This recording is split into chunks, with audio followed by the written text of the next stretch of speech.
Hello दोस्तों हमारी app Vishnu economics school के स्टोर में इकोनॉमिक्स और कॉमर्स सब्जेक्ट से रिलेटेड 250 से अधिक कोर्स हैं। तो दोस्तों अगर आप यूजी में हो या पीजी में हो या आप यूपीएससी की तैयारी कर रहे हो या आपके पास यूजीसी नेट है या आप पीजीटी की तैयारी कर रहे हो या किसी और कंपटीशन की तैयारी कर रहे हो जहाँ पर इकोनॉमिक्स और कॉमर्स सब्जेक्ट है, तो आपके लिए हमारे पास कोर्स है। तो दोस्तों हमारी ऐप जरूर डाउनलोड कर लीजिएगा, विष्णु इकोनॉमिक्स स्कूल। हेलो दोस्तों इस वीडियो के माध्यम से हम आप बच्चों को बताएंगे करों के विभिन्न प्रकार के बारे में। तो यहाँ पर जो पहला टाइप हमने बताया है वो है हमारा कि कर जो है वो कर की दर के हिसाब से हमने वर्गीकृत किया है। दूसरे में हमने आपको मूल्यानुसार और विशिष्ट कर में अंतर बताएंगे। तीसरा जो हमारा कर का प्रकार होगा उसमें आपको एकल कराधान और बहुविधि कराधान बताएंगे। इसके अलावा बच्चों हम प्रत्यक्ष कर और अप्रत्यक्ष कर में अंतर भी बताएंगे। साथ ही साथ प्रत्यक्ष कर और अप्रत्यक्ष कर में क्या क्या आप कह सकते हो लाभ और हानि है, उनके बारे में बहुत डिटेल में बच्चों बात करेंगे। तो बच्चों वीडियो में मैं आपको ये भी बता देता हूँ कि हम डिफरेंट यूजी यूनिवर्सिटी के यूजी पीजी के हिसाब से, इसके अलावा यूपीएससी इकोनॉमिक्स ऑप्शनल के अकॉर्डिंग, यूजीसी नेट के अकॉर्डिंग, पीजीटी इकोनॉमिक्स के अकॉर्डिंग और भी कई तरीके के कोर्सेज हमने बनाए हुए हैं। ये सारे के सारे कोर्सेज आपको हमारी ऐप है विष्णु इकोनॉमिक्स स्कूल, उसमें मिल जाएंगे। वहाँ पर आपको पीडीएफ नोट्स और टेस्ट सीरीज भी मिलेंगे। तो आप हमारी ऐप जरूर डाउनलोड कर लीजिएगा विष्णु इकोनॉमिक्स स्कूल, ताकि आपको सिस्टमेटिकल तरीके से सारे के सारे वीडियो देखने का मौका मिल सके। तो चलिए बच्चों स्टार्ट करते हैं आज का जो टॉपिक है, जिसको हम बोलते हैं कर की दर के आधार पर आप करों को किस तरीके से विभाजित कर रहे हो। तो यहाँ पर बच्चों कई प्रकार के कर हमने बताए हैं, जैसे कि देखिए पहला है हमारा अनुपातिक कर, ठीक है। अनुपातिक कर के अलावा प्रतिगामी कर, प्रगतिशील कर, अधोगामी कर। अनुपातिक कर क्या होता है बच्चों? अनुपातिक कर वो होता है जिसमें कर की जो दर है वो आय बढ़ने के साथ साथ जो कर की दर है उसमें किसी प्रकार की वृद्धि देखने को ना मिले। यानी कि यहाँ पर मैं आपको आय का स्तर बता देता हूँ। मान लीजिए आय का स्तर है हमारा 10,000, 20,000, 30,000 और 40,000। तो मान लीजिए कि जो अनुपातिक कर की स्थिति में जो कर की जो परसेंटेज है वो सभी आय के स्तर पर समान रहेगा। यानी कि आपकी आय ज़्यादा हो या कम हो, कर की दर में किसी भी प्रकार से परिवर्तन देखने को नहीं मिलेगा। तो इस तरीके का कर जो है वो अनुपातिक कर कहलाता है। डायग्राम से हम समझें तो आय का कोई भी स्तर रहे, कर में किसी प्रकार का परिवर्तन नहीं होगा, इसलिए इस तरीके का हमारा कर की रेखा होगी। यानी कि कर की जो दर है वो बिल्कुल स्थिर बनी रहेगी। तो बच्चों इस तरीके का जो कर होता है उसमें गरीब व्यक्ति पर ज़्यादा कर का भार पड़ता है, क्योंकि जो व्यक्ति 10,000 कमा रहा है उसको 2,000 देने पड़ेंगे और जो 40,000 कमा रहा है उसको 8,000 देने पड़ेंगे। लेकिन जो 10,000 कमा रहा है उस पर कर का भार इसलिए ज़्यादा पड़ेगा क्योंकि उसकी कर देने की क्षमता जो है वो कम होती है, गरीब व्यक्ति की कर देने की क्षमता कम होती है। तो ये तरीका है बच्चों हमारा, जिसको हम बोलते हैं अनुपातिक कर प्रणाली। दूसरा है प्रतिगामी कर। प्रतिगामी बात करें अगर हम प्रतिगामी कर की, तो प्रतिगामी कर में कर की दर बढ़ने के साथ साथ, आय बढ़ने के साथ साथ जो कर की दर है वो घट जाती है। किस तरीके से घटती है? मान लीजिए 10,000 में आपको जो टैक्स लगेगा वो मान लीजिए आपका लगा 30%, ठीक है। 20,000 में आपका जो टैक्स लगेगा मान लीजिए वो लगा 20%, और जो 30,000 में आपको टैक्स लगा मान लीजिए वो 10%, और 40,000 में जो टैक्स लगा वो 5%। यानी कि जैसे जैसे आय बढ़ रही है वैसे वैसे जो टैक्स का रेट है वो देखने को मिल रहा है कम हो रहा है। यानी कि इस तरीके का प्रतिगामी कर का डायग्राम इस तरीके का बनेगा। तो बच्चों इनको तर्कसंगत तो आप बिल्कुल भी नहीं कह सकते। क्यों नहीं कह सकते तर्कसंगत? क्योंकि इसमें कर का जो भार है वो अमीर व्यक्ति पे कम और गरीब व्यक्ति पे ज़्यादा पड़ता है। जो ज़्यादा कमाएगा उसको कम टैक्स देना पड़ेगा। ये ना तो किसी तरीके से तर्कसंगत लगता है और ना ही न्याय संगत। तो परंतु इस तरीके का अगर कर होता है तो इसको बोलते प्रतिगामी कर। अगला जो कर है बच्चों वो है प्रगतिशील। प्रगतिशील कर में क्या होता है कि जैसे जैसे आपकी आय बढ़ती है वैसे वैसे कर की दर भी बढ़ती चली जाती है। यानी कि जो 10,000 कमाएगा उसको 10% देना है, जो 20 कमाएगा वो 20% देना है, 30 कमाएगा वो 30% है और 40 कमाएगा वो 40% है। तो दो हमारे जो इस तरीके का जो कर होता है इसको न्यायशील बोलते हैं, क्योंकि जो कर का भार है वो गरीब व्यक्ति पे कम और अमीर व्यक्ति पे ज़्यादा होता है।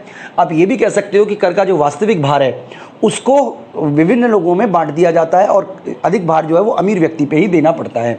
तो ये बच्चों प्रगतिशील कर है। प्रगतिशील कर का डायग्राम अगर हम आपको सिखाएं तो प्रगतिशील कर का डायग्राम बिल्कुल पॉजिटिव स्लोप में बनेगा। इसका मतलब जैसे जैसे आय बढ़ रही है वैसे वैसे कर बढ़ रहा है। यानी कि यहाँ पे एक्स एक्सिस पे आय और वाई एक्सिस पे कर की दर बताई हुई है, और पॉजिटिव डायग्राम हमें ये बता रहा है कि जैसे जैसे हमारी आय बढ़ रही है वैसे वैसे कर की दर जो है वो भी बढ़ती चली जा रही है। इसके अलावा बच्चों एक और प्रकार का कर होता है जिसको हम बोलते हैं अधोगामी कर। अधोगामी कर क्या होता है वो भी हम समझते हैं।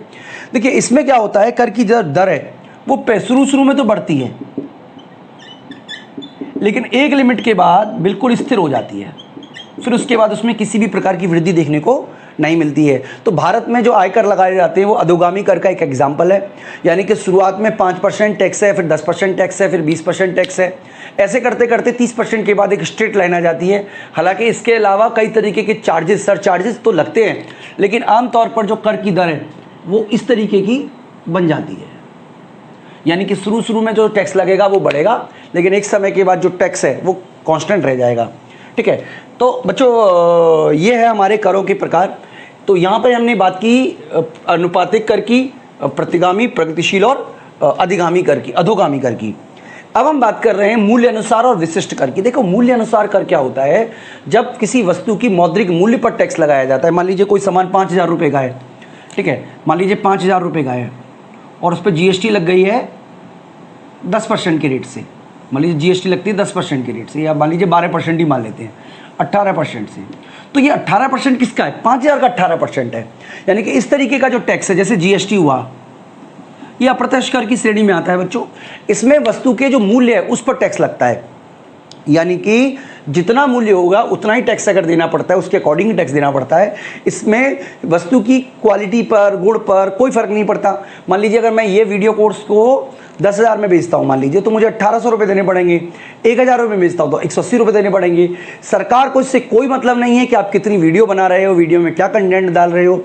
उनका जो फोकस है वो इस बात पर है कि फीस क्या है, और उसी के अकॉर्डिंग वो अपनी GST चार्ज करेंगे। तो इस तरीके की इस तरीके का जो तरीका होता है इसको बोलते हैं बच्चों एड वॉलरम टैक्स।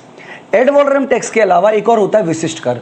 विशिष्ट कर जो होता है वो वस्तु के किसी विशेष गुण के आधार पर लगाया जाता है, चाहे वो क्वालिटी हो, चाहे वो आप कह सकते हो लंबाई हो, चाहे वो आप कह सकते हो कि उसकी वजन हो। जैसे मान लीजिए ट्रक है, एक ट्रक का वजन के आधार पर जब उस पर टैक्स लगता है, मान लीजिए हम इसी को बेस मान लेते हैं कि टोल टैक्स जो है वो वजन के हिसाब से लग रहा है या नंबर्स के हिसाब से लग रहा है। कार की जो इकाई है, मान लीजिए एक कार गुजरे तो एक कार को टैक्स देना पड़ेगा। इससे कोई मतलब नहीं, फर्क नहीं पड़ रहा है कि उसकी कार का प्राइस कितना है, तो वो एड वॉलरम टैक्स वो स्पेसिफिक टैक्स हो गया, विशिष्ट कर हो गया। तो बच्चों ये भी कर होते हैं। इसके अलावा बच्चों कर को हम एकल कराधान और बहुविधि कराधान में भी बांट सकते हैं, सिंगल टैक्स और मल्टीपल टैक्स। सिंगल टैक्स उस व्यवस्था को कहते हैं जिसमें देश के अंदर केवल एक ही टैक्स देना पड़ता है, इसके अलावा किसी प्रकार का टैक्स नहीं होता, चाहे वो टैक्स आय पे लगे चाहे वो व्यय पे लगे, पर एक ही टैक्स होता है। भारत जैसे देश में मल्टीपल टैक्सेस सिस्टम है। इसका मतलब आपको आय पे भी टैक्स देना है, आप कमा लोगे तो उसके बाद आप जो खर्चा करोगे उस पर भी टैक्स देना है, अगर आपने बचत कर ली तो उस पर भी टैक्स देना है, अगर आपने मान लीजिए कोई निवेश कर दिया तो उस पर भी टैक्स देना है। जैसे मान लीजिए आपने पहले कमाई की तो आय पे टैक्स लगेगा, ठीक है। मान लीजिए आपने कार खरीदी या पेट्रोल खरीदा तो कार खरीदने और पेट्रोल खरीदने पे भी टैक्स देना पड़ेगा। अगर आपने मकान खरीद लिया तो मकान खरीदने पर भी आपको टैक्स देना पड़ेगा, चाहे वो हाउस टैक्स के रूप में हो। इसके अलावा अगर आपने मान लीजिए कोई पैसा सेव किया है तो सेविंग के ऊपर जो इनकम होती है उस पर भी टैक्स देना पड़ेगा। तो इस तरीके से बच्चों मल्टीपल टैक्स सिस्टम इंडिया में काम करते हैं। तो इसीलिए इसको बोलते हैं बच्चों बहुविधि कराधान। यानी कि बहुविधि कराधान का मतलब है कि जब एक ही प्रणाली में कई प्रकार के करों का सामना करना पड़ता है तो उसको बोलते हैं बहुविधि कराधान व्यवस्था। अब हम बात करते हैं बच्चों प्रत्यक्ष कर और अप्रत्यक्ष कर के बारे में। तो चलिए अब हम बात करते हैं प्रत्यक्ष कर और अप्रत्यक्ष कर के बीच के अंतर की। तो देखिए प्रत्यक्ष कर क्या होता है एक बार हम वो समझ लेते हैं। तो प्रत्यक्ष कर में कर का जो भार होता है वो उसी व्यक्ति पे पड़ता है जिसको कर का चुकाने के लिए सरकार की जिम्मेदारी होती है, सरकार मत के प्रति जिम्मेदारी होती है। इसका मतलब ये हुआ कि कराघात और करापात एक ही व्यक्ति में होता है। कराघात का मतलब है जिस व्यक्ति को कर को चुकाना है, और करापात मतलब जिसको कर व्यक्ति को सहन करना है। यानी कि प्रत्यक्ष कर में कर जो है वो कर का भार उसी व्यक्ति पे पड़ता है जिस पे कर लगाया जाता है, वो कर को विवर्तित नहीं कर सकता। जैसे आय कर, संपत्ति कर, निगम कर। तो आय पे लगने वाला कर आय कर है, संपत्ति पे लगने वाला संपत्ति कर है, और कंपनी के प्रॉफिट पे लगने वाला जो टैक्स होता है वो निगम कर होता है, और इसको कोई भी व्यक्ति टाल नहीं सकता है। तो प्रत्यक्ष कर के क्या क्या लाभ हैं ये भी एक बार हम देख लेते हैं। प्रत्यक्ष कर प्रगतिशील होते हैं क्योंकि प्रत्यक्ष कर का भार अमीर व्यक्ति पे कम अमीर व्यक्ति पे ज़्यादा और गरीब व्यक्ति पे कम पड़ता है, क्योंकि इसमें जो कर की दर है वो जैसे जैसे आय बढ़ती है वैसे वैसे कर की दर में भी वृद्धि देखने को मिलती है। दूसरा बच्चों निश्चितता। देखिए प्रत्यक्ष कर निश्चित है, करदाता को पता है कि कौन से महीने में कर जमा कराना है, कितना जमा कराना है, उसकी इनकम के अकॉर्डिंग वो खुद ही निकाल सकता है। तो प्रत्यक्ष कर में निश्चितता का गुण विद्यमान पाया जाता है। इसके अलावा बच्चों लोचशीलता का गुण भी होता है, यानी कि आवश्यकता पड़ने पर प्रत्यक्ष कर की दर में कमी और वृद्धि करके बड़ी मात्रा में जो पब्लिक रेवेन्यू है उसको बदला जा सकता है। तो ये विशेषताएं बच्चों प्रत्यक्ष कर की हैं। इसके अलावा बच्चों सरल विधि है, बहुत ही आसानी से कर का निर्धारण हो जाता है, कोई कॉम्प्लेक्सिटी नहीं होती है। और इसके अलावा बच्चों न्याय संगत है। न्याय संगत वितरण का मतलब है कि सरकार जो है वो अमीर और गरीब के बीच का जो अंतर होता है उसको दूर कर सकती है प्रत्यक्ष कर के माध्यम से, क्योंकि आमतौर पर जो प्रत्यक्ष कर हैं वो अमीर व्यक्तियों पे अधिक लगते हैं और जो गरीब व्यक्ति होता है उस पर कम लगते हैं। तो एक तरीके से जो आय और संपत्ति के बीच में असमानता होती है, जो वितरण की असमानता है, उसको प्रत्यक्ष कर के माध्यम से दूर किया जा सकता है। लेकिन प्रत्यक्ष कर का सबसे बड़ा नुकसान ये है कि इसमें करों की चोरी होती है, क्योंकि इसमें आय पे कर लगता है। तो कई व्यक्ति ऐसे हैं, जैसे भारत जैसे देश में जहाँ पे संगठित बाजार नहीं है, कैश में ट्रांजैक्शन ज़्यादा होता है, वहाँ पे प्रत्यक्ष कर जो हैं वो छुपाए जा सकते हैं। असुविधा होती है बच्चों इसको देने में, क्योंकि कर की चोरी संभव है। इसके अलावा इसको पेमेंट जब आप कर रहे हो तो व्यक्ति को ये महसूस होता है कि वो कर चुका रहा है। जैसे मान लीजिए आपने मोबाइल फ़ोन खरीदा, तो मोबाइल फ़ोन खरीदते समय कर की राशि मोबाइल फ़ोन में जुड़ी हुई होती है, तो व्यक्ति मेंटली सोचता है कि 5,000 का ही मोबाइल है, जबकि वास्तव में मोबाइल 4,000 रुपये का होता है, 1,000 रुपये का टैक्स देना होता है। लेकिन प्रत्यक्ष कर की स्थिति में क्योंकि वो व्यक्ति खुद पेमेंट करता है, इसलिए उसे असुविधा का एहसास होता है। अलोकप्रिय, क्योंकि प्रत्यक्ष कर जो है वो अलोकप्रिय इसलिए क्योंकि इसकी वजह से लोगों की आय में कमी आती है, तो लोग इससे आमतौर पर इसको प्रत्यक्ष कर को पसंद नहीं करते, जबकि प्रत्यक्ष कर जो है वो ज़्यादा तर्कसंगत है अप्रत्यक्ष कर से।